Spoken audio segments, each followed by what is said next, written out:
오늘 말씀을 우리 함께 봉독하도록 하겠습니다. 오늘 말씀은 마가복음 12장 41절에서 44절 말씀까지입니다. 제가 말씀을 봉독하도록 하겠습니다. 예수께서 헌금함을 대하여 앉으사 무리가 어떻게 헌금함에 돈 넣는가를 보실세. 여러 부자는 많이 넣는데 한 가난한 과부는 와서 2렙돈 곧 한 고드란트를 넣는지라. 예수께서 제자들을 불러다가 이르시되 내가 진실로 너희에게 이르노니 이 가난한 과부는 헌금함에 넣는 모든 사람보다 많이 넣었도다. 그들은 다 그 풍족한 중에서 넣었거니와 이 과부는 그 가난한 중에서 자기의 모든 소유 곧 생활비 전부를 넣었느니라 하시니라. 아멘. 네, 오늘도 이렇게 수요 기도에 나와서 하나님과 함께 동행하는 우리 모든 성도 여러분 진심으로 환영하고 또 축복합니다. 오늘의 예배 가운데 또 우리의 기도 가운데 하나님의 충만한 은혜와 위로가 참여하는 모든 성도 여러분 가운데 있기를 축복합니다. 오늘 우리가 읽은 본문의 말씀은 꽤나 교회에서 유명한 말씀입니다. 과부가 자신의 가진 것을 모두 드리는 감동적인 장면으로서 예수님께서 과부를 극찬하시며 제자들에게 교훈을 전하시는 그런 내용입니다. 우리는 모두 이 교훈의 말씀을 잘 알고 있습니다. 그리고 예수님께서 하시는 말씀이 무엇인지도 잘 알고 있습니다. 하지만 우리는 이 말씀을 들을 때에 어딘가 불편하게 느껴지고 어딘가 편히 생각하지 못할 때가 많습니다. 왜 그렇습니까? 마치 예수님께서 우리에게 저 과부처럼 가진 것의 모두를 하나님께 바치라고 말씀하는 것처럼 느껴지기 때문입니다. 그리고 우리가 그러지 못하는 현실 때문에 왜인지 모르게 오늘 본문의 말씀이 불편하게 느껴지기도 하는 것입니다. 그런데 참으로 예수님께서는 조금은 부담스러운 행동을 하셨습니다. 오늘 본문 41절에 예수께서 헌금함을 대하여 앉으사 무리가 어떻게 헌금함에 돈 넣는가를 보실세라고 기록하고 있습니다. 이 말인즉슨 예수님이 우리가 헌금하는 모습을 물끄러미 그리고 관심 있게 지켜보셨다라는 말씀입니다. 물론 헌금을 하는 무리 중에 예수님이 누구인지 모르는 사람도 있을 수 있었겠습니다만 방금 예루살렘에 입성하신 이스라엘에서 가장 유명한 선지자를 잘 모르기는 힘들 것입니다. 헌금을 하는 사람들은 괜히 눈치가 보였을 것 같습니다. 우리 교회에 제가 처음 왔을 때 조금은 놀란 것이 있었습니다. 그것은 헌금함이 뒤쪽에 있고 헌금 바구니를 돌리지 않는다는 사실 때문이었습니다. 물론 지금은 많은 교회들이 그렇게 하곤 합니다. 헌금을 거둘 때 교인들이 서로 눈치 보는 것이 싫고 또 드리지 못하는 손길로 마음 아픈 것을 공동체가 함께 이해해 줄 수 있기 때문입니다. 참으로 인간적이고 또 따뜻하며 좋은 모습이라고 생각을 합니다. 하지만 우리는 언제나 그리스도인으로서 항상 반대급부를 생각을 해봐야 합니다. 어떤 제도나 어떤 행동에 좋은 면이 있으면 언제나 나쁜 면이 있기 마련이고 긍정적인 영향이 있다면 부정적인 영향도 있기 마련입니다. 헌금함을 굳이 돌리는 교회의 의도는 무엇이겠습니까? 성도들로 하여금 헌금을 더 많이 하라고 압박을 하는 것일까요? 우리가 하나님의 구원이 개별적으로 임한다는 사실에 너무나 집중하여서 어쩌면 모든 신앙의 행위나 신앙의 모습을 개인적으로만 가져가려고 하는 그런 경향이 있습니다. 물론 구원은 개인의 믿음에 따라 허락되는 하나님의 은혜입니다. 하지만 구원받은 성도들이 이 땅에서 살아가는 모든 형태는 교회 공동체입니다. 엘리야를 여러분 생각해 보시길 바랍니다. 강력한 능력으로 아합과 이세벨에게 맞섰지만 하나님께서 주신 그 큰 능력으로 이교의 제사장들과 선지자들을 멋지게 물리쳤지만 결국 어떻게 되었습니까? 자신이 홀로 맞선다고 생각하니 너무나 지쳐버렸고 너무나 탈진했던 것입니다. 하나님께서는 그런 엘리야에게 아직 바알에게 무릎 꿇지 않는 이스라엘 백성이 7,000명이나 있다고 알려주셨습니다. 그러니 엘리야는 자신이 혼자가 아니라는 생각을 하게 되었고 하나님의 도우심으로 서서히 회복할 수 있었던 것입니다. 엘리야가 그랬다면 우리도 마찬가지입니다. 우리는 언제나 공동체입니다. 예수님께서도 제자들을 부르셨고 교회를 세우셨으며 함께 공동으로 신앙생활을 할 수 있게 교훈을 하셨던 것입니다. 그래서 이 공동체라는 것은 여러 장점이 있습니다. 그것은 1차적으로 서로에게 힘이 됩니다. 인간이라는 것은 다수의 자연이 이끌리는 그런 본능을 가지고 있습니다. 그래서 정치에서도 여론이 중요하고 우리의 행동에서도 명분을 중요하게 생각합니다. 그럼 이 세상에서 하나님을 믿는 사람들보다 하나님을 믿지 않는 사람들이 어떻습니까? 훨씬 다수입니다. 우리 그리스도인들이 모이지 않고 각자 자신의 자리에서 자신의 신앙만을 지키게 된다면 우리는 자연스럽게 도태될 수밖에 없습니다. 왜냐하면 세상에 나가서는 그리스도인이 절대 소수이기 때문입니다. 그렇기 때문에 교회 공동체로 모이는 것은 서로에게 힘이 되는 것이고 다수에게 이끌리는 우리의 본능을 억제하고 하나님께 더욱 나갈 수 있는 그런 통로가 되는 것입니다. 그럼 다음으로 공동체의 장점이 무엇이 있겠습니까? 우리는 앞서 헌금함을 뒤에 놓는 것의 장점을 서로 눈치 보지 않게 되는 것이라고 이야기를 했습니다. 그런데 아이러니한 사실은 공동체의 또 다른 장점이 성도들 서로 눈치 보게 한다는 것입니다. 무슨 말입니까? 우리는 홀로 있을 때, 누구의 눈도 있지 않을 때 죄를 범하기가 쉽습니다. 하나님께서 우리를 늘상 지켜보신다는 생각을 매 순간 하기가 쉽지 않기 때문입니다. 그러니 완전 범죄의 기회가 있을 때 그 유혹을 뿌리치기가 쉽지 않다는 사실입니다. 어두운 골목길에 가로등 하나만 설치를 해도 범죄율이 줄어든다는 연구 결과도 있으니 말입니다. 인간은 사회성이 있기 때문에 눈치를 보며 사는 존재입니다. 우리 공동체가 그 역할을 하는 것이죠. 내가 경거망동을 하지 못하게 함께 공동으로 생활하는 사람들에게 내가 어떻게 비추어질까 신경을 쓰고 자신의 모습을 조심하게 되는 것이 바로 공동체의 장점입니다. 이를 통해 우리는 우리 스스로의 모습을 더욱 잘 알 수 있고 비록 눈치를 보느라 조금은 피곤하겠지만 그래도 스스로를 쳐서 더욱 신앙생활에 정진할 수 있게 되는 것입니다. 그렇다면 오늘 본문의 예수님의 행동이 조금은 이해가 됩니다. 예수님은 사람들이 헌금하는 모습을 지켜보고 계십니다. 사실 우리에게도 마찬가지죠. 우리가 지금은 헌금함이 뒤에 있기 때문에 조금은 눈치를 보지 않고 감추어질 수 있겠습니다만 우리 주님께서는 다 보시고 계신다는 사실입니다. 하나님께 드리는 헌금은 하나님께서 가장 잘 아실 겁니다. 그것으로 다른 사람의 눈을 속일 수는 있겠지만 하나님의 눈을 속이지는 못할 것입니다. 예수님께서 지켜보니 부자들은 헌금을 굉장히 많이 했습니다. 더군다나 예수님께서 성전에 계셨던 시기는 바로 6월절 기간이었습니다. 당연히 이스라엘 전역에 많은 백성들이 예루살렘으로 방문을 했고 성전에 와서 헌금을 했을 것입니다. 아마 부자들은 자신이 헌금을 많이 한다라는 사실을 알리고 싶었을 것입니다. 요란한 소리를 내며 헌금함을 시끄럽게 울립니다.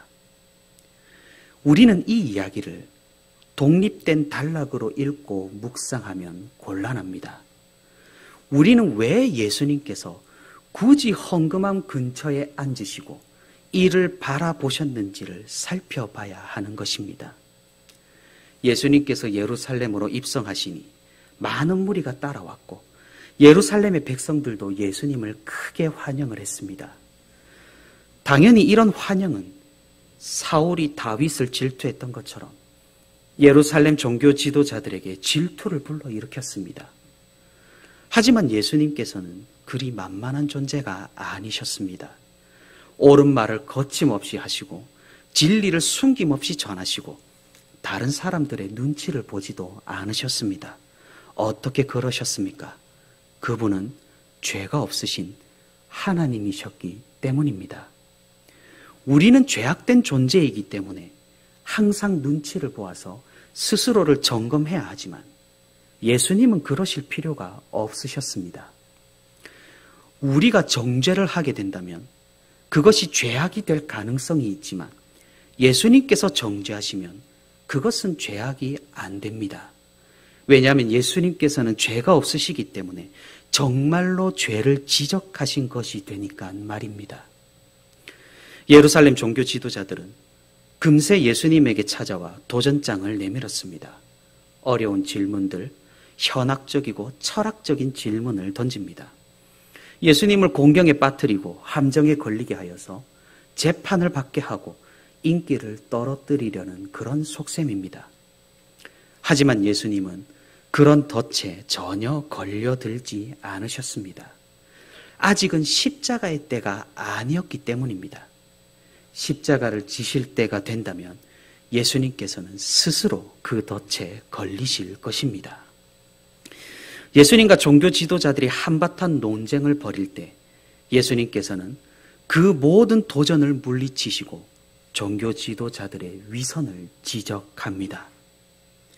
일부러 자신의 사회적 위치를 드러내기 위해 굳이 길고 흰 옷을 입는 것과 그 옷을 입고 시장 바닥을 다니며 사람들에게 인사받기를 좋아하는 것과 회당과 잔치집에 높은 자리를 탐하는 것과 그리고 그 당시 사회적으로 가장 도와줘야 할 과부의 재산을 속여서 갈취하는 것과 기도를 하지도 않으면서 길게 기도하는 척을 고발했습니다. 종교 지도자들은 당연히 아무런 말도 할 수가 없었습니다. 왜냐하면 너무나 적나라하게 예수님이 자신들의 모습을 지적했기 때문입니다. 그러고서는 예수님께서는 오늘 본문에 과부를 등장시키고 계신 것입니다. 무슨 의도일까요? 과부의 재산을 갈취하고 스스로 신앙 있고 믿음 있다 여기는 위선자들과 대비해서 이 가난한 과부의 참된 신앙을 보여주시고 계시는 것입니다. 부자들은 헌금함에 헌금을 많이 했습니다. 쨍그랑거리는 동전 소리가 무수히 쏟아졌습니다. 저분은 하나님의 은혜를 얼마나 많이 받았으면 이렇게 헌금을 많이 할 수 있는가? 사람들은 이를 보면서 감탄을 합니다. 종교 지도자들은 그런 부자의 모습을 보며 흐뭇해합니다. 하지만 예수님께서는 그 쨍그랑거리는 소리를 듣지 않으셨습니다. 부자들의 옷차림도 보지 않으셨습니다. 부자들과 제사장들, 서기관들이 친하게 지내며 서로의 권위를 세워주고 서로를 칭찬하는 그 아부도 전혀 듣지 않으셨습니다. 예수님은 무엇을 보셨습니까? 중심을 보셨습니다. 마음을 보셨습니다. 어떤 마음으로 헌금을 하는지를 주님께서는 지켜보셨다는 말입니다. 이제 과부가 헌금을 합니다. 예수님 말고 그 누구도 눈길을 주지 않습니다. 남루하고 허름한 옷차림의 과부가 헌금하는 것을 대체 누가 신경을 쓰겠습니까? 종교 지도자들도, 성전에서 섬기는 제사장들도, 부자들도, 백성들도 이 가난한 과부의 헌금에 전혀 눈길을 돌리지를 않습니다. 오직 한 분, 예수님만이 그 과부의 행동을 유심히 지켜보고 계셨습니다. 그 과부는 2 렙돈을 헌금으로 드렸습니다. 사실 이 두 렙돈이라는 돈은 지금의 가치로 환산을 해본다면 2,000원 남짓한 금액입니다. 과부의 사정을 잘 모르는 사람이 이 광경을 지켜봤다면 어떻게 생각을 했겠습니까? 6월절인데도 저 적은 금액을 헌금하다니 참으로 믿음이 없다고 생각했을지도 모르겠습니다. 하지만 우리 주님은 모두 아셨습니다. 그 과부의 상황과 사정을 모두 아셨습니다. 부자들의 헌금과는 다르게 이 과부가 헌금할 때는 아무런 소리가 들리지 않았습니다. 아주 작은 동전 떨어지는 소리만 미세하게 들렸을 뿐입니다. 하지만 예수님께서는 그 소리를 천국의 소리로 들으셨습니다. 그 소리를 이 중에서 가장 큰 소리로 들으셨던 것입니다. 예수님께서는 이를 보시고 제자들에게 말씀을 하십니다. 내가 진실로 너에게 이르노니 이 가난한 과부는 헌금함에 넣는 모든 사람보다 많이 넣었도다. 그들은 다 풍족한 중에서 넣었거니와 이 과부는 그 가난한 중에서 자기의 모든 소유 곧 생활비 전부를 넣었느니라. 과거 이 시대의 과부는 빈민이었습니다. 돈을 벌 만한 기회가 없었습니다. 사회보장제도나 과부를 돕기 위한 단체들도 없었습니다. 아들도 없고 보호자도 없는 과부는 빈민이 되는 것이 일반적이었습니다. 그러니 예수님께서 이전에 나인성 과부의 아들을 살리신 것은 두 사람을 살린 것이었습니다. 과부의 유일한 보호자, 하나밖에 없는 수의원을 살리신 것이니 과부와 아들 둘 모두를 살리신 것입니다.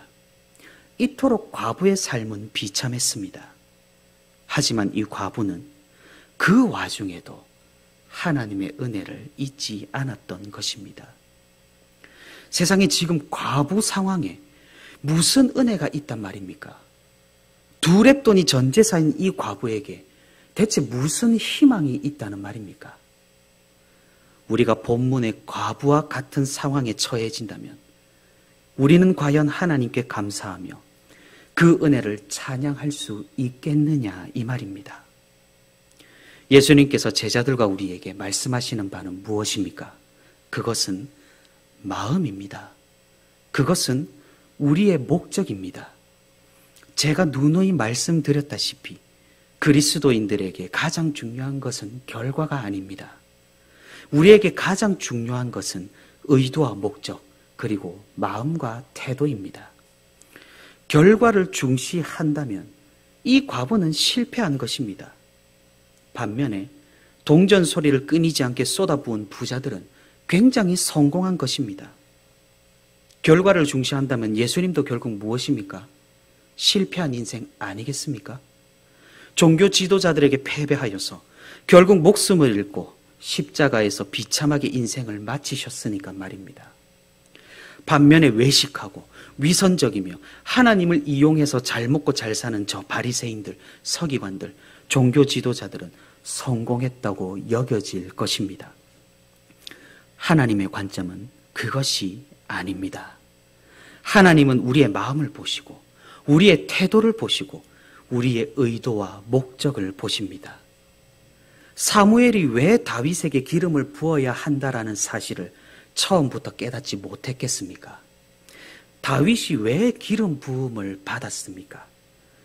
우리는 겉모습에 착각하고 심지어 우리 스스로를 착각할 수도 있지만 하나님께서는 너무나 분명하게 그 중심을 보시고 그 마음을 보시기 때문입니다.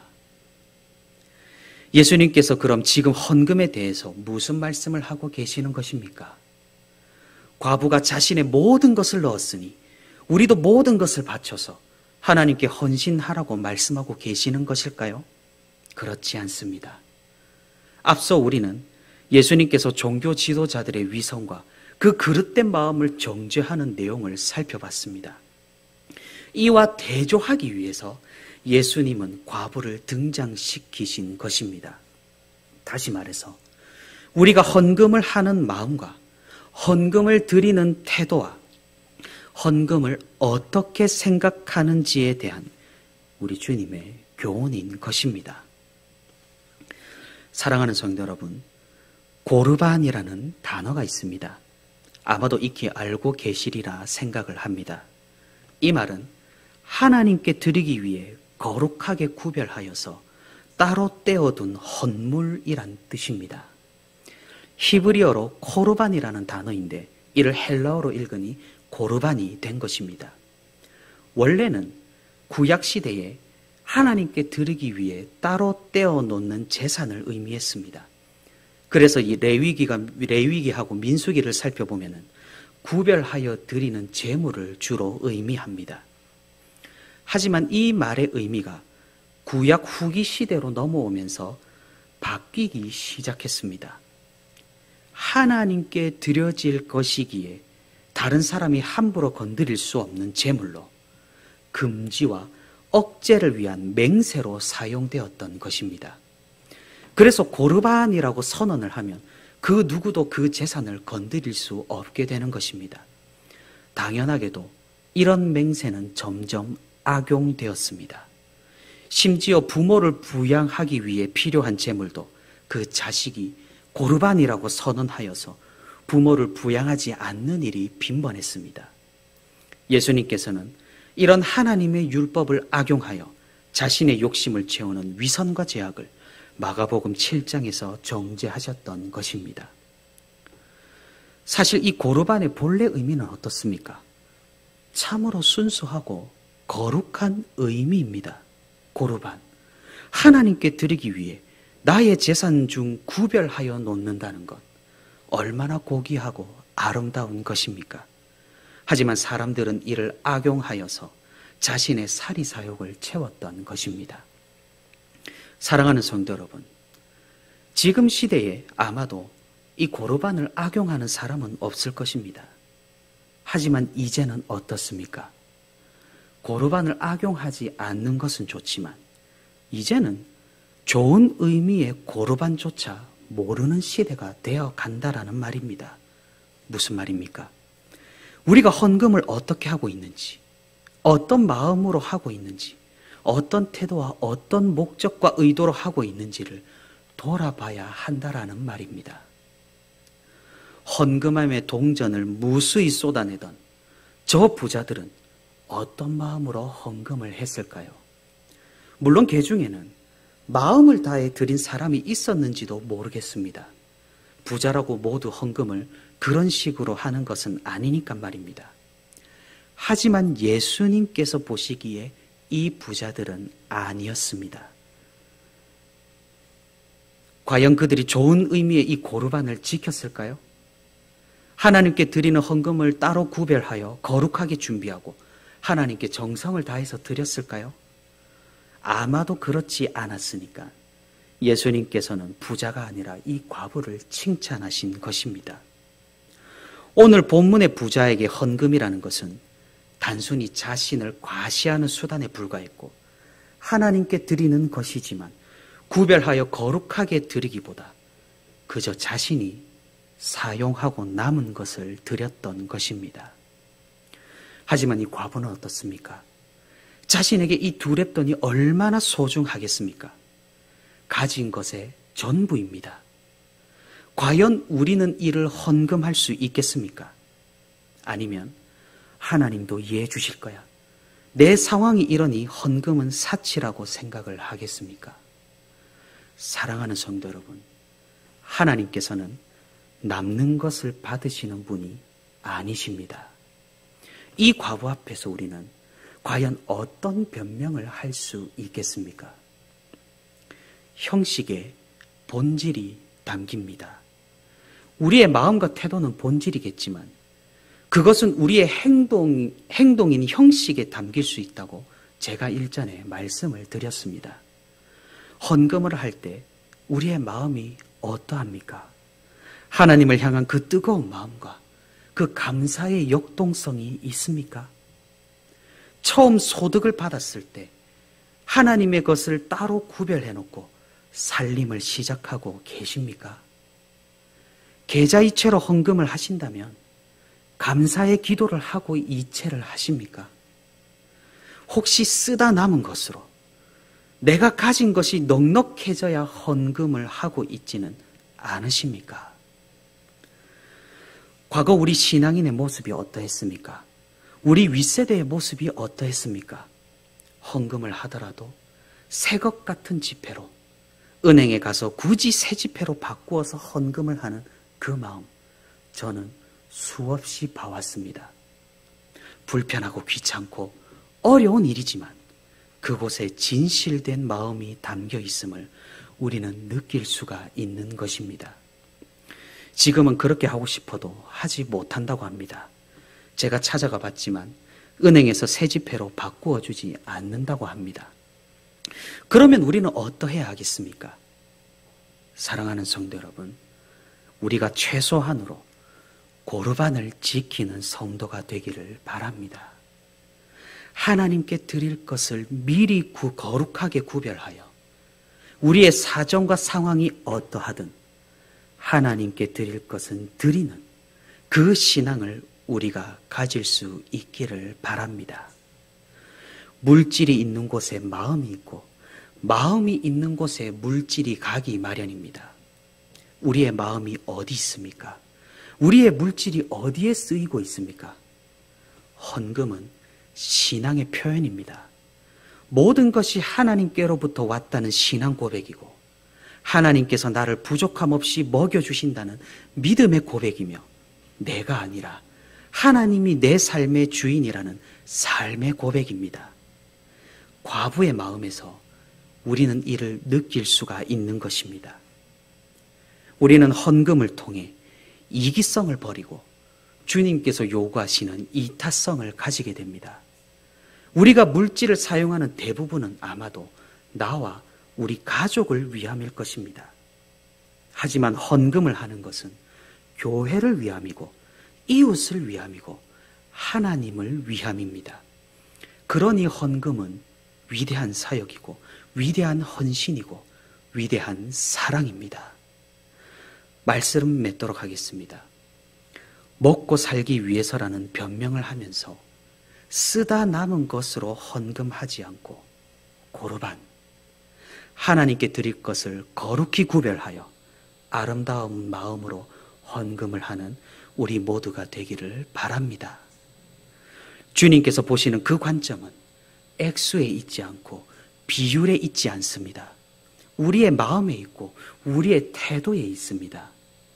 우리가 하나님의 것을 먼저 구별하여 드린다라는 것은 하나님께 우리를 맡긴다는, 우리의 삶을 내어 드린다는 고백인 것입니다.